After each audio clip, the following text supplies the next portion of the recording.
Ok, vamos mergulhar de cabeça nisso. Hoje a gente vai reformular o que significa fazer deploy de software em ambientes que, vamos combinar, não permitem erro. Esquece a ideia de que é só um processo técnico. Aqui a gente está falando de uma verdadeira arte estratégica. E essa frase aqui, ela resume tudo. É exatamente isso. A gente está saindo daquela mentalidade de, só rodar um script de automação para algo muito mais profundo. É sobre gerenciar essa passagem de um estado que a gente conhece, que é estável, para um futuro que, bom, é promissor, mas também cheio de incertezas. Então vamos entrar na nossa primeira parte: orquestrar confiança. Olha, em sistemas críticos como fintechs ou grandes plataformas SaaS, cada deploy é, na verdade, um grande ato de gerenciamento de risco. A gente precisa desenhar fluxos que não só funcionem, mas que consigam, antecipar o caos.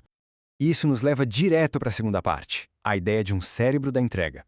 E a pergunta aqui é: como a gente constrói um sistema que não só aperta botões, que não só automatiza, mas que de fato pensa?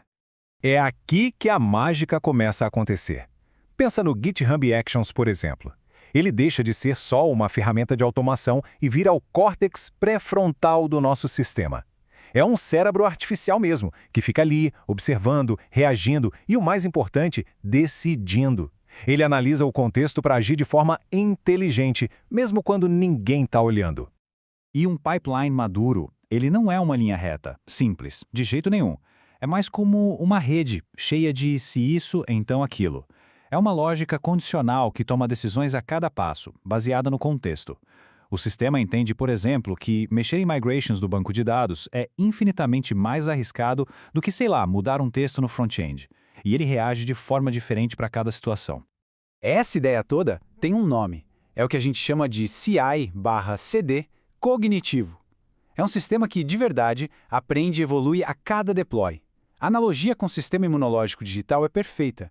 Ele se adapta, fica mais forte, mais resiliente, porque ele aprende com os erros do passado para não repeti-los no futuro. É uma autoadaptação na prática. Beleza? Agora vamos para um conceito que parece mágica, mas é pura engenharia. A terceira parte, a ilusão da continuidade. A gente vai dar uma olhada na famosa estratégia de deploy Blue/Green. A técnica Blue-Green é sensacional porque ela cria uma experiência para o usuário que é perfeita. É quase um truque de ilusionismo. A filosofia é simples, mas poderosa. A gente mantém dois ambientes de produção que são idênticos. O Blue, que é a versão atual, estável, recebendo todo o tráfego, e o Green, que é a nova versão, ali do lado, quietinha, sendo testada. Quando está tudo pronto, a gente simplesmente vira a chave. E a mudança do tráfego é instantânea, invisível. E essa frase define a genialidade disso. A janela de risco, ela praticamente desaparece. Por quê? Porque se alguma coisa der errado, reverter é só virar o interruptor de volta para o ambiente Blue. Acabou. Não tem pânico, não tem correria, só controle total.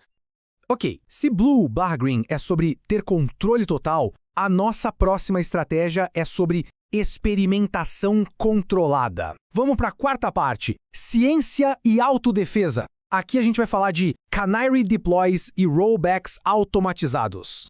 Exato. Se no Blue-Green a gente troca tudo de uma vez, no Canary a abordagem é outra. É como criar um laboratório em plena produção. A gente libera o código novo para uma fatia bem pequena dos usuários, tipo 1%. E aí a gente fica observando como essa nova versão se comporta em condições reais, com tráfego de verdade, antes de sequer pensar em liberar para todo mundo. E como a gente sabe se deu certo? Monitorando.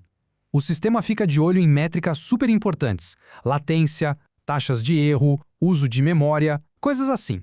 Se qualquer um desses indicadores começar a piorar, pronto, é o sinal de alerta. A gente sabe na hora que tem algo errado e o deploy é abortado. E o melhor, antes que isso impacte a base inteira de usuários. E isso nos leva a um ponto crucial, a autodefesa. A ideia aqui é construir um sistema que não fique esperando um humano aparecer para salvar o dia. Quando os indicadores de saúde dele pioram, o próprio sistema toma a iniciativa, ele se protege. É como se ele tivesse um instinto de sobrevivência digital. A sequência é muito clara. Uma métrica vital, como a taxa de erro, passa do limite. Isso dispara um alerta automático que aciona um workflow e, o último deploy é revertido na hora.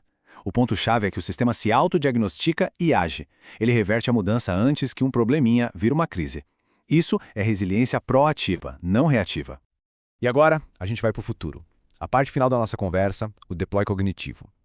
É aqui que a gente começa a pensar em como o pipeline pode de fato começar a raciocinar. E se um deploy pudesse não só executar, mas analisar o impacto real do código? E se ele pudesse prever o custo operacional de uma mudança? Essa pergunta muda tudo. Ela nos tira dos fluxos de trabalho que só seguem regras e nos joga num modelo totalmente adaptativo, impulsionado por inteligência artificial. Imagina só, um agente de IA dentro do pipeline. Ele não só executa comandos, ele raciocina, ele analisa o significado das mudanças. Ele entende que alterar um endpoint de pagamento é muito mais crítico do que mudar uma cor de botão, e por isso ele pode, por conta própria, sugerir uma estratégia de deploy mais conservadora, um canary mais lento e cuidadoso. E com isso, o papel de quem arquiteta o sistema muda completamente. Em vez de definir o como fazer o deploy, o trabalho passa a ser definir os princípios, as regras do jogo. Coisas como: a disponibilidade não pode cair de 99,9%. E aí, a IA opera dentro desses limites, tomando as melhores decisões em tempo real para otimizar tudo. Porque no final do dia, todas essas técnicas avançadas, do CI/CD cognitivo aos agentes de IA, tudo isso serve a um único e fundamental propósito.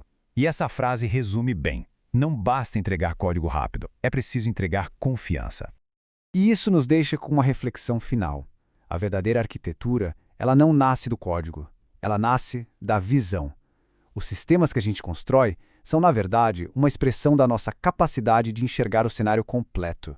No fim, a gente não está orquestrando só software, a gente está orquestrando a confiança, no mundo que é cada vez mais complexo. A tecnologia é a ferramenta, claro, mas a visão é o que realmente importa.